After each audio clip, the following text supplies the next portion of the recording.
नमस्कार मंडळी, स्वागत आहे आपल्या यूट्यूब चॅनलवर. लग्नानंतर होईलच प्रेम या मालिकेमध्ये मंडळी आता असं झालं आहे की वसू आत्याला आणि रम्याला वाटतच नसतं की पाठसाठी जणू काव्य उपवास करेल म्हणून आणि वटपौर्णिमेची पूजा करेल म्हणून, आणि तेही पाठसाठी आणि तेही काव्य करेल असं वाटतच नव्हतं.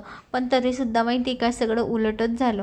वसू आत्या तर काव्याला इतकं काही बोलत असते की खूपच. पण आता रूममधून काव्य आल्यावर आता छान सजून तजून आलेली असते तिला बघून आता पार्थ तर तिच्या प्रेमातच पडतो. पार्थला कसं बोलावं, काय बोलावं, तिला मिठीत घ्यावं की काय करावं काही सुचत नसतं. तर आता तो पार्थ काव्याकडे बघून इतका खुश असतो की खूपच. मात्र रम्या आता पार्थकडे बघून खूप दुखावलेली असते, कारण रम्याचा डोळा सगळा पार्थवर असतो. पण पार्थ आता काव्याच्या प्रेमात पडलेला पाहून आता रम्याचा चांगला जळफळाट होत असतो. तर मंडळी आता वसू आत्या आणि रम्या दोघेही खूप जळफळाट त्यांचा होत असतो. तेव्हा आता ते म्हणतात की काय गं काव्य, तू तर पूजा करत नव्हती ना, मग कशी काय पूजेला तयार झाली गं? मी बोलली म्हणून तुला ऐकू गेलं म्हणून तू पूजेला तयार झाली ना? तेव्हा आता काव्य म्हणते नाही.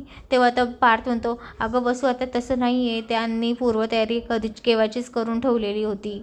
आता हे काव्याने आता पार्थचं हे बोलणं ऐकल्यावर काव्याला खूप म्हणजे बरं वाटतं, कारण तिच्या स्वतःच्या नवऱ्याने तिची बाजू मांडलेली असते, तिची बाजू घेतलेली असते. तर मंडळी आता काव्य छान आता पूजा करणार. तेव्हा आता मानिनी म्हणते की पार्थ तू सुद्धा पूजेला जा, तुमचं नवीन लग्न झालं आहे ना, दोघं जण जा, छान वडाची पूजा करा. तेव्हा पार्थ म्हणतो हो हो ठीक आहे. तर तो असाच जायला निघतो. तेव्हा आता मानिनी म्हणते अरे कपडे तरी चेंज कर, असा काय जातो आहे, छान कपडे चेंज कर, दोघं जण छान नवरा बायको पूजा करा वडाची, असं म्हणतो. तर आता पार्थला खूप म्हणजे खूप छान वाटत असतं, त्याला खूप आनंद झालेला असतो की आज माझ्यासाठी माझी बायको म्हणजे काव्य माझ्यासाठी आज उपवास करणार आहे आणि माझ्यासाठी वडाच्या झाडाची पूजा करणार आहे. त्याच्यामुळे त्याला खूप आनंद झालेला असतो. मात्र रम्या त्याच्याकडे बघतच असते.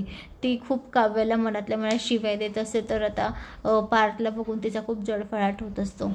तर मंडळी अशाच मालिकेच्या नवनवीन अपडेटसाठी चॅनलला लाईक आणि सबस्क्राईब करा. शेअर करायला विसरू नका. धन्यवाद.